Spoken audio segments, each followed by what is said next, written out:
Some of these games are obvious. Some of them were a little surprising, but all of them are leaving us very excited for this upcoming 2026 slate of gaming. Welcome to Faith and Board Games. I'm Tyler Collum. And I'm Caitlin Collum. And today we're going to be going through our top 10 most anticipated games of 2026. This was a pretty fun list to put together. There are some interesting games coming out, ones that I might say are intriguing. Very much looking forward to those. So, how did you get your list put together? So, my list came together taking the theme, the gameplay, and the art all into consideration, and based off of those three things, I ordered my list for the excitement factor that I have toward them. 100%. Went off BGG myself, went through and just looked at all the box covers. That is 100% where my wife and I start with our games. Yes. Are we going to enjoy looking at it on our shelf? So we started there, got rid of all the ones we perceived to be ugly or just not exciting. Yeah. And then from there, started looking into, okay, what is the actual gameplay? Do I know the designer? Do I know the publisher? It took some culling, but it came together with 10 games that I'm very excited for. And with that, we have our tea, we have our lists, we're ready to go with my wife's number 10.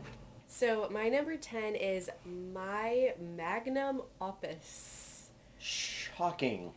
It is. The cover is the cutest little raccoon painting on a canvas. I myself am an artist, so I'm very intrigued to this cover. From what we gathered on Board Game Geek, there's not much really said about this. It literally says worker placement, set collection, and negotiation, 2 hours. So yeah, that's I about like all those the information things. for sure. But Yeah. because of that, it's low. If I think I would have been able to see a little bit inside the box, I think this would have been a lot higher.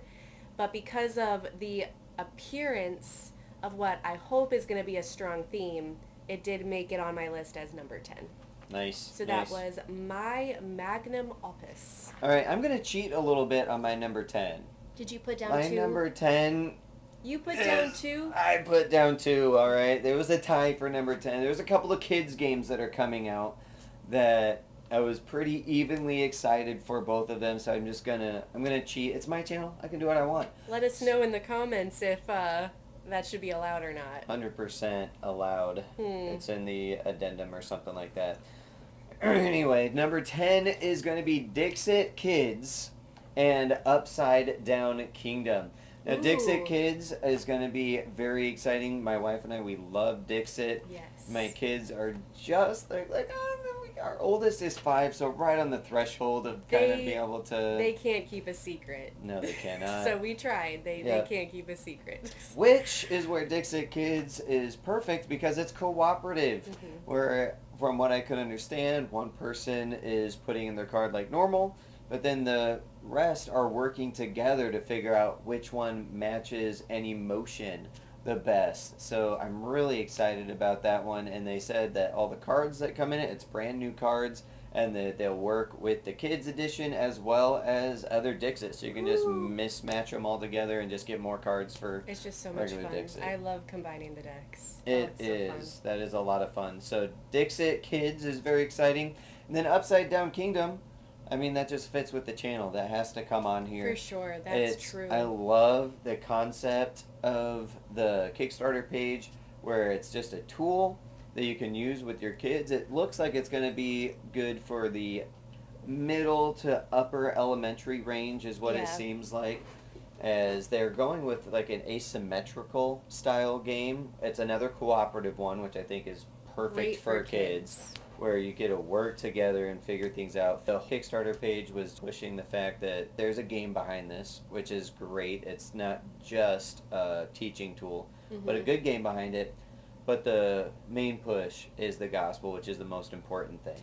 So that had to make it on my list. It's a little lower just because it's a kids game, but I'm really excited to see how that plays. And it looked beautiful too. The production looked absolutely fantastic. It did. So that's just nice to see it done well. Exactly. So high hopes for that one coming out. So my number 10, both Dixit Kids and Upside Down Kingdom.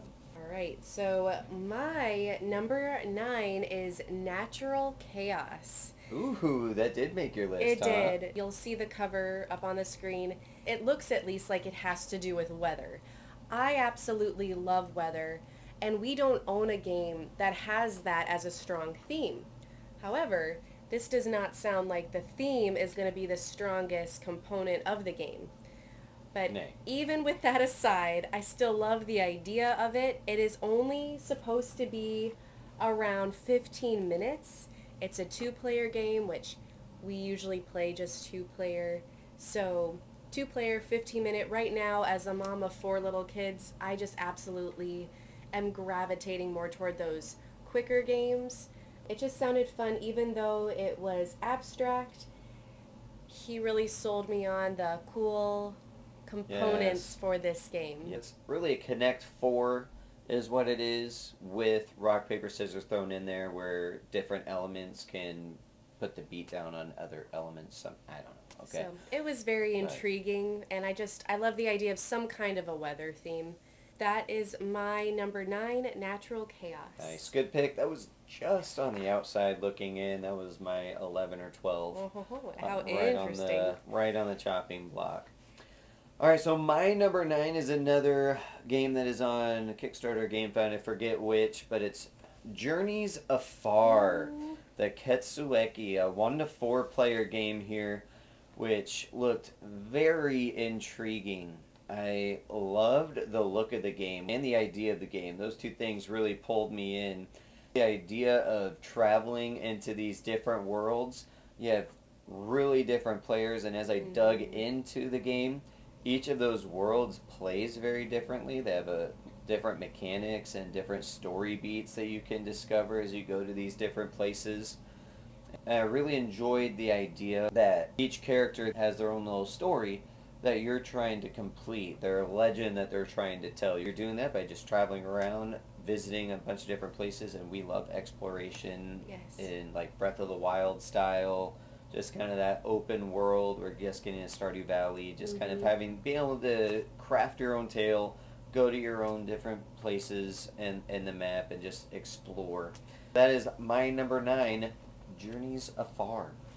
So my number 8 is The Game Makers. This is recipe fulfillment, rondel action selection with levels of abilities, 1 to 6 players. I love the idea of recipe fulfillment, and I like the idea about building your own game. I don't have a personal desire to make my own board game, but I don't mind pretending for a couple hours in that setting. And there's something about recipe fulfillment to me that I really like. So that, Yeah, I thought you'd enjoy that about the game. yeah, that I don't know why, but I love that, and that alone made it onto my list. So my number 8 was The Game Maker. That's a good choice. Might see it again. My number 8 is Status, a Victorian Affair, and this made the list 100% just because of those manors that That are you get that the are little gonna. houses. Yes, those things look so cool. I love the idea of furnishing them, just Yes. placing those different pieces in there. But what was interesting, the real reason it made the list is it didn't seem like it was just a gimmick. I'm sure it is. Just table But presence. it's a good gimmick. That's a cool, good gimmick, but it seemed like there's a game behind it of interesting timing to the game. So it's a worker placement where you're trying to gain your status. One might say it's exactly it. By visiting all of these different events or getting furniture, different things, but depending on when you go to certain events might benefit you more. You get bonuses for furnishing different areas of your manor. So just figuring that timing element out seemed interesting. So that has me drawn into Status, a Victorian Affair, at my number 8. Nice. My number 7 is one we just heard about, our first crossover, Journeys Afar. Mm-hmm. This game just seemed very cool for all of the reasons Tyler just said. I loved the look of it, was very intriguing, my initial look at it, and then just the idea of that exploration, the I don't know, would you say mystical feel that it gives? Isn't it portals you're stepping through? It is correct. I just love that idea. It was something different and just seemed really cool. Good pick, obviously. I agree with that one. Number 7 is Champions of Rokugan. This is a big miniatures game that's coming out, set in the world of Legend of the Five Rings. Okay. Which is a world that I really enjoy in board gaming. We have the trading card game, and then, man, I'm blanking right now. Rivers of Gold, thank you. We just got that game as well, also set in that same Legend of the Five Rings. Beautiful board, just well done production. Yeah. So everything that I've seen so far from that Legend of the Five Rings universe looks amazing. So Champions of Rokugan's crowdfunding page looked no different. It looked beautiful. It looked awesome. The miniatures looked great. The company producing it, Monolith Games, they're known for their miniatures. So that was very cool, seeing that it's coming from them. It wasn't a super long campaign. Yeah. Each scenario, you had like adventure modes. You had a battle mode where you just throw a bunch of miniatures out on a map and go to war. But the really intriguing one is they had some investigation scenarios where you'd go undercover, have to interview people. And Champions of Rokugan is definitely making my list of anticipated games, coming in at number 7. That was not on my list, but I agree with you that I am interested in that game for the fact of the detective investigation side of it. That's very intriguing. All right, my number 6 is another crossover. It is Status of Victorian Affair. I love the Victorian era. I'm definitely in that boat of watching all of the Pride and Prejudices, the Sense and Sensibility, Emma, those movies. And so the idea of a board game that is set in that kind of a house where you get to decorate it, you're going to those different events. It sounds like so much fun, and I'm 100% very, very much looking forward to getting that game. Cool, very cool. All right, so my number 6 is going to be Shrine Duel of Light. This is a 2-player cooperative game, could be played solo as well, where you have this LED board that shines a light up, and then you're going to be taking different colored discs and placing them over the light to create other colors, and you're just going to be working together to form different patterns. Very simple game, looked like it played very quickly, but I love a good gimmick in a board game, and that one has me intrigued to just play around with lights and colors. Has some different bonus abilities that you can earn during the game to spice things up, but very intrigued by Shrine Duel of Light.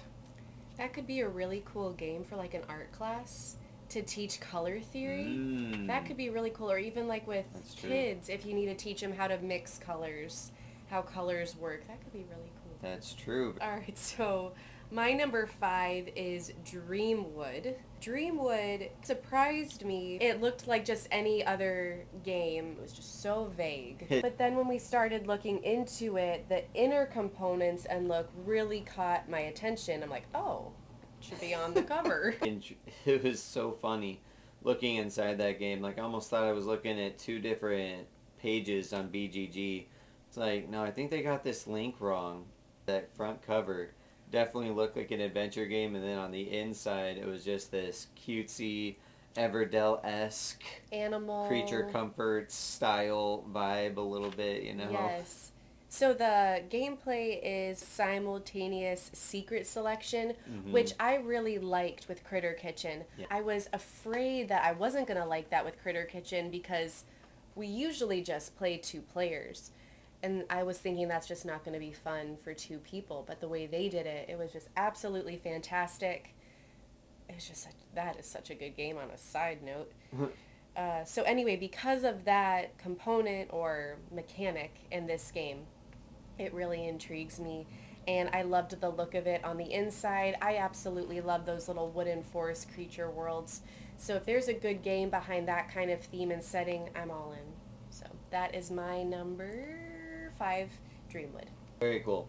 My number 5, similar theming, similar world. This is going to be Everdell Emerland. Ooh, that made it onto your list. It did make it onto my list. I don't know if you can see it over here, but we have a lot of Everdells. Unfortunately, we don't have any of the new stuff yet. I would like to get into, all these new directional ones that they have. We love Everdell. Yes. Love it as a system. And then this one takes it and adds stuff that I really enjoy, like upgrading cards. I love it when you do that in games, when you get an action and then you can eventually upgrade it for a better action. So much fun. The exploration, going down into the archaeological area. And don't they have Very cute fun theme. little side workers you send out, which that looked really cute and fun to me. Yep, so that's a new little twist that I haven't seen in Everdell yet. That's very much exciting world that I love and a theme that I love with a couple new exciting mechanics behind it. Looking forward to that. My number 5, Everdell Emerland. Alright, my number 4, this game went back and forth with 3 for just a little bit. It is Cat Vale. That first impression of the box cover really intrigued me. It's a 2 to 6 player game. This is one of the longer ones on my list. I feel like the lower end was kind of on the quicker end. But this is a 2 to 4 hour game. Yep. It's a sandboxy competitive game, which again, we've already mentioned. We love the exploration, and then you get to upgrade your characters. There's just different ways to win, and it just seemed like a cute, cozy, sandboxy world. So Cat Vale is my number 4. I'm very excited to see that one come out and hopefully be able to play it and hopefully love it. Did you look at the crowdfunding page with me on this one? I didn't. You didn't? So this was interesting on that Cat Vale. It didn't make my list, but that whole Cat Vale game is actually coming from, I forget who the artist is. Really? But yeah, it was from like an artist studio. Oh, that's and cool. An artist and a bunch of her students actually painted everything in Cat Vale. That is so cool. Why is it special? Yeah. Every piece Who of is Cat it? Vale art began as an original watercolor hand-painted by students of Isabella Berdowaska. I am sorry if I pronounced that wrong if you're watching. I think it's Berdowska. Berdowska. Member of the Polish Watercolor Association and the owner of Art Gallery. How absolutely cool. I thought you might enjoy that. Yeah. Being a watercolor artist yourself. Yeah. Ooh. That was just That's your number awesome. 4. That was just my number 4. All right. Well, my number 4 is Chronologic Babylon 2500. I love logic puzzles. Not going to say I'm great at them, but I enjoy them. I enjoy working that side of my brain.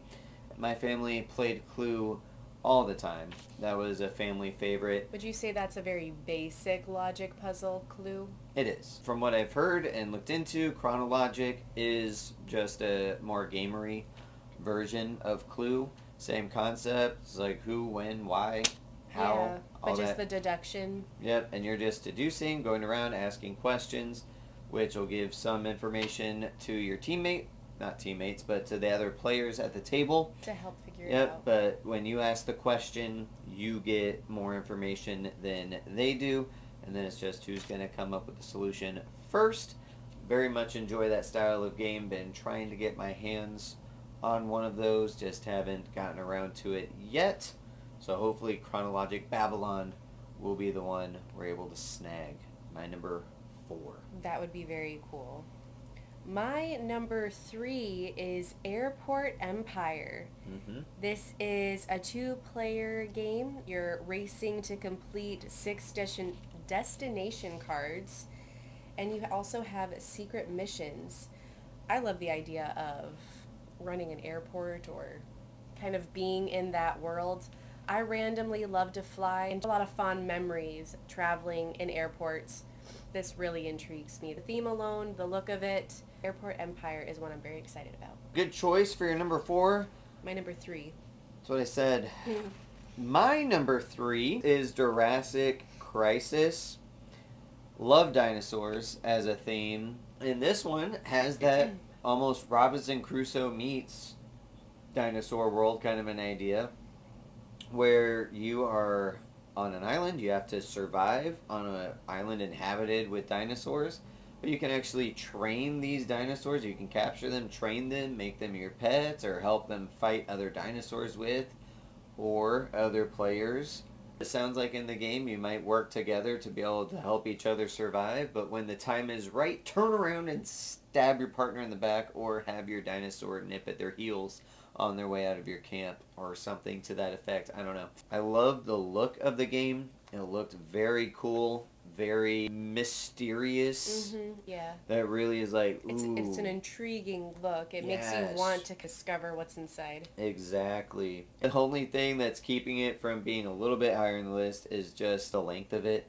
This is a mini campaign in the purest form where you can play it over 3 sessions that are about 2 to 4 hours each, from my understanding, or you could play one massive game session of it where you work through all 3 stages of surviving, attacking each other, and eventually escaping off of the island. So Jurassic Crisis, very intrigued. My number 3. That one didn't make my list. Really? Just because I wasn't sure if I'd like the stabbing you in the back. So I feel like, and I could be wrong, you still have 2 more to go. I feel like my top 2 are not on your list. I feel like your top 2 are not on my list. So we only had, what, 2 crossovers? Yeah, we only had 2 crossovers. Wow. Just Journeys Afar and Status of Victorian Affair. We looked at a lot of games coming out for 2026. That's fair. My number 2 is Sprites and Sprouts. Yes. This would be considered a cozy game. This one is a cute little farming game where you have these little sprites helping out farmers plant stuff, grow things, harvesting. Everything about it seemed like a cute and cozy game, and I'm very excited for that. I can't remember how long it said it was supposed to be. That was a normal game length, pretty sure. Just an hour and a half. But this one just, it really caught my eye. I loved the look. I loved the production. It looked like something a little bit different. So it really caught my attention, and I don't know why, I really want a farming game. Just sounds fun. My number 2, Sprites and Sprouts. Good. My number 2 is a crossover from back in the day, and this is the Game Makers. So it's 1 to 6 players, which is awesome. We're a family of 6, so one day that would be cool for us to have a game where we can all play together. There's just not a lot of 6-player games out there that even would work well at 6 players that aren't party games, you know, actually thinky strategic games. So it's nice to see one coming out with a theme that I love. I'm an aspiring game designer. I've got a couple ideas bouncing around in my head, so the idea of making a game is very cool. I love that. And the production on this game looked amazing with that rondelle. You got the different forklift pieces moving around. I really like the rondelle mechanism. There's a few spaces that won't be available each round. You'll only have a few selections you can go to. The strength of those selections depends on the distance away you are from it. That was very intriguing. I'm really looking forward to the Game Makers, my number 2.